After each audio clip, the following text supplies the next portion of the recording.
Good morning. आज हम पढ़ेंगे एक्टोकार्पस। नाउ एक्टोकार्पस की सिस्टमेटिक पोजीशन या उसका क्लासिफिकेशन क्लास फियोफाइसी। फियोफाइसी मतलब ये ब्राउन एल्गी है। कलरिंग पिगमेंट इसके अंदर फ्यूकोजेंथिन है एंड इट्स ब्राउन एल्गी। तो Phaeophyceae, Ectocarpales, Ectocarpaceae and genus Ectocarpus.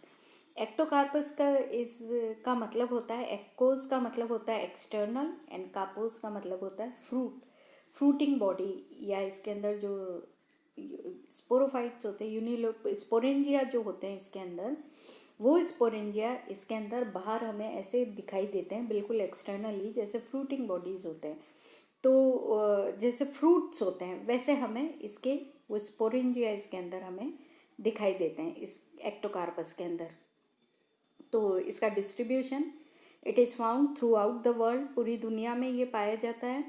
और इसकी करीबन 16 स्पीशीज़ इंडिया के अंदर पाई जाती हैं। It grows in marine habitat, समुद्र के अंदर ये पाया जाता है, या फिर it is free floating also, या इट इज़ एपीफाइट। एपीफाइट मतलब it grows on other sea plants, या लिथोफाइट। लिथोफाइट मतलब ऑन रॉक्स ये उगता है।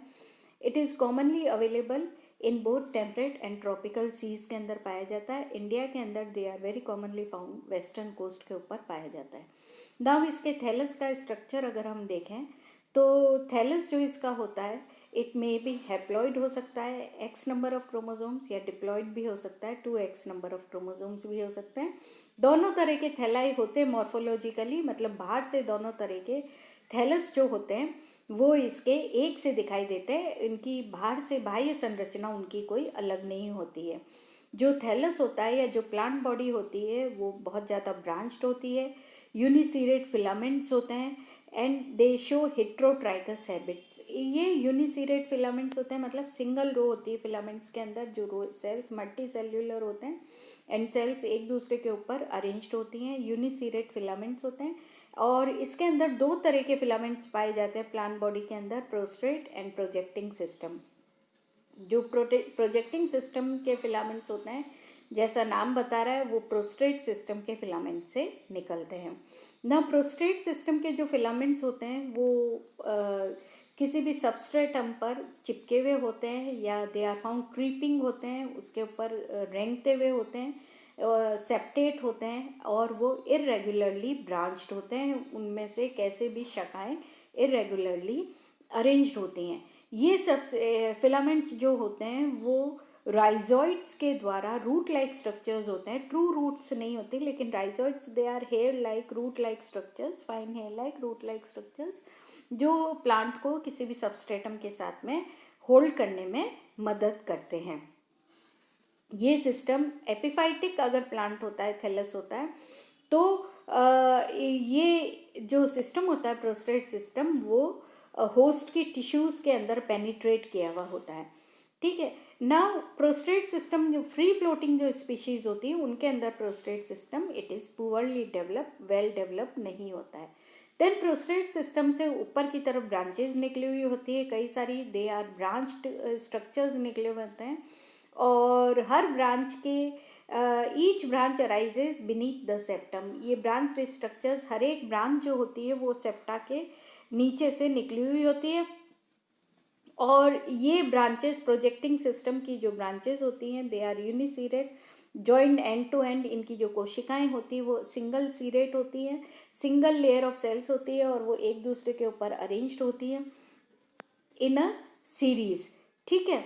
नाउ इसके अंदर कुछ सिस्टम की ब्रांचेस के अंदर जो ये प्रोजेक्टिंग सिस्टम होता है, इससे डिसेंडिंग राइजोइडल ब्रांचेस भी निकली हुई होती हैं।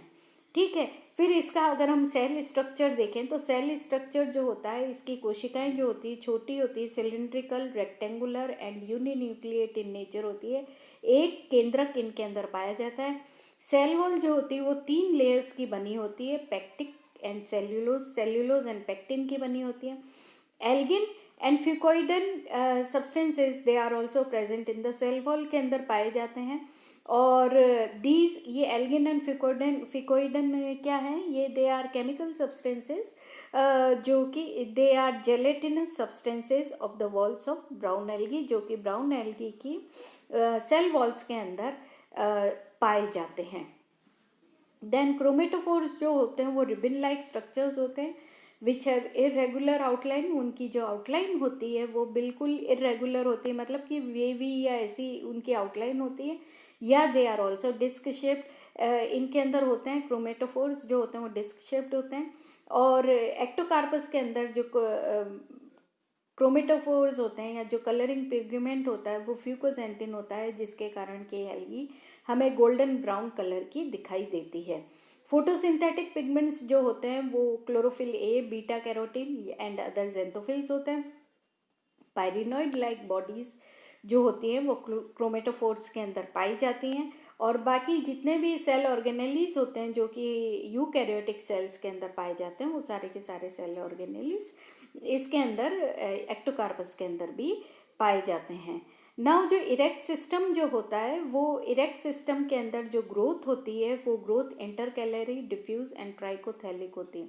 इंटरकैलरी का मतलब कि इंटरकैलरी मेरिस्टेम पाई जाती है, कुछ स्पीशीज इसके एक्टोकार्पस की कुछ स्पीशीज के अंदर हेयर के बेस पर इंटरकैलरी मेरिस्टेम पाई जाती है। इसको ट्राइकोथैलिक मेरिस्टेम भी कहते हैं। और इस मेरिस्टेमेटिक सेल के डिवीजन से जो टर्मिनल हेयर होता है उसकी लेंथ इंक्रीज होती है और वेजिटेटिव सेल्स भी बनती है, और जिसके कारण की थैलस की ग्रोथ होती है। दिस ग्रोथ इस तरह की ग्रोथ को ट्राइकोथैलिक ग्रोथ भी कहते हैं। प्रोस्टेट सिस्टम के अंदर जो ग्रोथ होती है थैलस की वो एपिकल है, मतलब apical cell divides and it forms the ये ब्रांचेस जो होती हैं प्रोस्टेट सिस्टम की उनके इलोंगेशन के अंदर मदद करती है। ठीक है। नाउ रिप्रोडक्शन जो इसके अंदर एक्टोकार्पस के अंदर होता है वो रिप्रोडक्शन दो तरह से होता है, asexual and sexual method of reproduction. Asexual reproduction जो होता है वो it takes place with the help of biflagellate zoospores के द्वारा होता है। और ये जो जूस्पोर्स होते हैं वो दो तरह के स्पोरेंजिया के अंदर प्रोड्यूस होते हैं या बनते हैं, यूनिलोक्यूलर स्पोरेंजिया एंड प्लूरीलोक्यूलर स्पोरेंजिया। तो स्पोरोफाइटिक जो प्लांट होता है एक्चुअल में वो डिप्लॉयड होता है एंड इसके ऊपर दो तरह के स्पोरेंजिया पाए जाते हैं। ये दोनों तरह के स्पोरेंजिया जो होते हैं they can be produced on the same plant या on different plants also. Unilocular जो स्पोरेंजिया होते हैं वो हैप्लॉइड जूस्पोर्स बनाते हैं। प्लूरीलोक्यूलर स्पोरेंजिया जो होते हैं वो डिप्लॉयड जूस्पोर्स का निर्माण करते हैं। नाउ यूनिलोक्यूलर स्पोरेंजिया का डेवलपमेंट जो होता है they develop singly on tips of small branchlets के टिप्स पर बनते हैं। कोई भी terminal cell of the branchlet, जो ब्रांचलेट जिसके ऊपर यूनिलोक्यूलर स्पोरेंजिया बनना है उस ब्रांचलेट की कोई भी एक टर्मिनल मतलब टिप वाली सेल जो होती है वो साइज के अंदर बड़ी हो जाती है। इट बिकम्स एलिप्सॉइडल मतलब एग शेप की हो जाती है, एलिप्टिकल हो जाती है या ओवल शेप की हो जाती है। और ये वाली सेल ये फिर स्पोरेंजियल इनिशियल की तरह कार्य करती है। न्यूक्लियस जो इसका केंद्रक होता है इस स्पोरेंजियल इनिशियल का, ये पहले इसके अंदर मेयोटिक डिवीजन होता है which is followed by many equational divisions and this results in formation of 32 to 264 haploid nuclei के फॉर्मेशन। मतलब पहला डिवीजन मेयोटिक होता है, फिर उसके बाद में सेवरल माइटोटिक डिविजन्स होते हैं न्यूक्लियाई के एंड सेल के उसके न्यूक्लियाई के डिविजन्स होते हैं एंड अल्टीमेटली 32 से 64 हैप्लॉइड न्यूक्लियाई बन जाते हैं उसके अंदर जूस्पोर के उसके अंदर जो स्पोरेंजियल इनिशियल सेल होती है उसके अंदर। फिर nuclear divisions they are not followed by, अगर यूनिलोक्यूलर स्पोरेंजिया बनना है तो जो न्यूक्लियर डिवीजन है उसके बाद में कोई वॉल फॉर्मेशन नहीं होता और स्पोरेंजिया जो होता है स्पोरेंजियम जो होता है इट रिमेन्स यूनिलोक्यूलर। पूरा का पूरा स्पोरेंजिया एक लोक्यूल के अंदर ही रहता है जिसमें एक ही लोक्यूल पाया जाता है जिसके अंदर बहुत सारे मल्टी न्यूक्लिएट स्ट्रक्चर वो बन जाता है, मतलब जिसके अंदर बहुत सारे न्यूक्लियाई हमें दिखाई देते हैं। फिर ईच न्यूक्लियर, हर एक न्यूक्लियस जो बनता है इसके अंदर स्पोरेंजियम के अंदर हर एक न्यूक्लियर के चारों ओर थोड़ा सा प्रोटोप्लास्ट आकर के उसको चारों ओर अरेंज हो जाता है। एंड अल्टीमेटली जो ये स्ट्रक्चर होता है इसके अंदर, ultimately each nucleus with the protoplast segment around it transforms into 32 to 64 zoospores में कन्वर्ट हो जाता है। अगर हम सिंगल जूस्पोर का स्ट्रक्चर देखें तो ये पायरिफॉर्म इन शेप होता है, यूनिन्यूक्लिएट, मतलब कि इसके अंदर एक न्यूक्लियाई पाया जाता है। और इसकी जो सेल होती है जूस्पोर की, जो जूस्पोर होता है इसके लेटरली, मतलब इसके साइड में 2 अनइक्वल लेंथ के फ्लैजिला इंसर्टेड होते हैं। एंटीरियर जो फ्लैजिलम होता है, जो अग्रभाग का फ्लैजिलम होता है, वो लंबा होता है, पेंटोनिमेटिक होता है and it is directed forward, while जो पृष्ठभाग का फ्लैजिला होता है वो छोटा होता है, शॉर्टर होता है, it is acronematic and it is directed, इसका जो मुंह होता है वो पीछे की तरफ किया हुआ होता है। फिर जूस्पोर्स जो होते हैं वो जब डिस्चार्ज होते हैं, ये एक स्पोरेंजियम के अंदर एक टर्मिनल पोर, एक छोटा सा, due to gelatinization of the wall, sporangium के ऊपर एक छोटा सा पोर बन जाता है। उस पोर में से जूस्पोर्स जो हैं वो बाहर निकलते हैं इन अ स्फेरिकल मास, एक स्फेरिकल मास के अंदर सारे के सारे जूस्पोर्स बाहर निकलते हैं। बाहर निकलने के बाद में क्या होता है, ये जूस्पोर्स जो होते हैं दे रिमेन इनएक्टिव 30 से 60 सेकंड तक, मतलब 1 मिनट, करीबन 1 मिनट तक वो इनएक्टिव रहते हैं। एंड देन दे बिकम, फिर वो उस मास के जेलेटिनस मास को डिजोल्व हो जाता है और वो they are liberated freely in the water, वो पानी के अंदर छूट जाते हैं। फिर उसके बाद में पानी के अंदर वो तैरना शुरू करते हैं, क्योंकि फ्लैजिलेट स्ट्रक्चर्स है तो तैरते हैं। And they swim for about 30 minute या आधा घंटे तक वो तैरते हैं। ये जो जूस्पोर्स होते हैं, क्योंकि ये मेयोटिक डिवीजन से बनते हैं तो ये हैप्लॉइड होते हैं। फिर उसके बाद में थोड़ी देर तैरने के बाद में ये जूस्पोर्स जो होते हैं वो अपने फ्लैजिला को विड्रॉ कर लेते हैं, मतलब खींच लेते हैं। और खींचने के बाद में ये एक तरह से ग्लोबुलर स्ट्रक्चर बन जाते हैं। एंड फिर ये अटैच करते हैं किसी भी सबस्ट्रेटम पर, एंटीरियर, खुद के एंटीरियर एंड से किसी भी सबस्ट्रेटम पर चिपक जाते हैं। चिपकने के बाद में जूस्पोर्स करीब 2-3 घंटे के बाद में ये जर्मिनेट होते हैं and they produce new plant. Germinate होके एक नए प्लांट का निर्माण करते हैं which is similar to the sporophytic plant in structure. ये जो नया प्लांट बनाते हैं वो स्पोरोफाइटिक प्लांट के जैसा ही स्ट्रक्चर में होते हैं।